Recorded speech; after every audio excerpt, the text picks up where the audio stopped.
میرے اپنے ایک دوست ہیں، وہ لندن میں ہوتے ہیں، اسکاٹ لینڈ میں. اس نے مجھے خود واقعہ سنایا. اس نے کہا کہ میں یہاں آیا اسکاٹ لینڈ میں بس پیسے کمانے کے لیے آیا، تو سیدھی سی بات ہے. اور یہاں میں ایک گوری کے چکر میں پھنس گیا اور میں نے اس سے شادی کر لی. یہاں تو لوگ لڑکیاں ڈھونڈتے ہیں نا، وہ لڑکیاں خود لڑکوں کو ڈھونڈتی ہیں. وہاں الٹا کام چلتا ہے. کہتے میں پھنس گیا، میں نے شادی کر لی، نکاح کر لیا، لیکن اللہ نے ایسا کرم کیا کہ وہ مسلمان ہو گئے.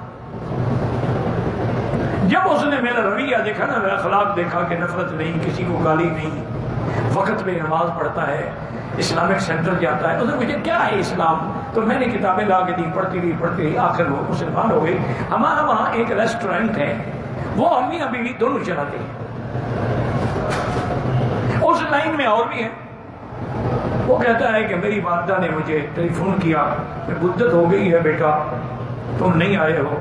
میں نے کہا اماں میں تو شرم سے نہیں آتا، میں کیا منہ دکھاؤں، آپ نے پتہ نہیں دل میں میرے لیے کیا خواب سوچے ہوں گے، میں نے تو یہاں آ کے شادی کر دی.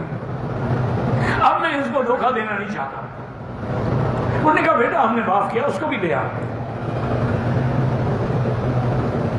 وہ کہتے ہیں میں ان کو لے کے آیا. میری ماں نے میری بیوی کا بڑا استقبال کیا، بڑا پیار کیا، محبت کی. وہ تو میری بیوی میری ماں کی پاگل ہوگی، دیوانی ہوگی کہ یار میں سمجھا مجھے گالیاں دیں گے، مجھے ماریں گے. انہوں نے کہا بیٹی اللہ نے تیرے ساتھ نکاح لکھا تھا میرے بیٹے کا، جو اللہ کا فیصلہ ہے ہمیں قبول ہے.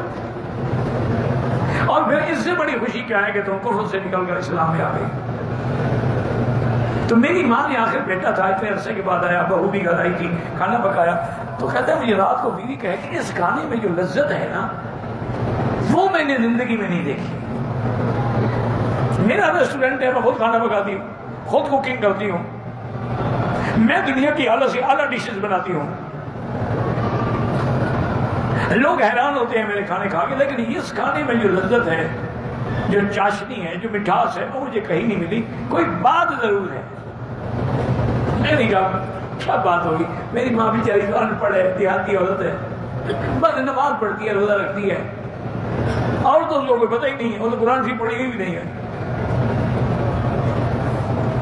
تو کہتے ہیں کہ میری بیوی نے ایک دن ان کو مجبور کیا کہ امی جان آپ بتائیں. انہوں نے کہا بیٹا بس میری ایک عادت ہے، میں کوئی کام بھی نہیں کرتی جب تک بسم اللہ الرحمن الرحیم بسم اللہ الرحمن الرحیم. آٹا گوندتی ہوں تو بسم اللہ الرحمن الرحیم، کھانا پکاتی ہوں تو بسم اللہ الرحمن الرحیم، کھانا نکالتی ہوں تو بسم اللہ الرحمن الرحیم. بس میرا یہی ایک وظیفہ ہے. انہوں نے کہا اماں مجھے سمجھ آ گیا، اسی بسم اللہ میں یہ برکت ہے جو ہمارے کھانوں میں نہیں ہے. وہ کہتے ہیں جی ہم واپس آ گئے. میری بیوی نے بھی اب بسم اللہ پڑھ کے جناب سارے گئے کچن میں، سارے کوکس اور ہیلپرز اور جتنے تھے سب کو بسم اللہ کے بجائے کسی چیز کو ہاتھ نہیں لگانا ہے، سب بسم اللہ پڑھو. سب کو بسم اللہ پڑھایا. وہ کہتا ہے وکیل صاحب اب جو ہمارا ہوٹل چلا ہے نا سارے ہوٹل فیل ہو گئے، لائنیں لگی ہوئی ہیں، 2 گھنٹے تک انہیں ٹیبل نہیں ملتا. اللہ نے ہمارے کھانے میں وہ لذت رکھ دی ہے کہ وہ اللہ کا نام شامل ہو گیا. تو اس لیے اگر ان چیزوں کا خیال کریں گے میری بیٹی تو انشاءاللہ چند دنوں میں آپ دیکھیں گے کہ گھر کا ماحول بدل گیا، حالات بدل گئے.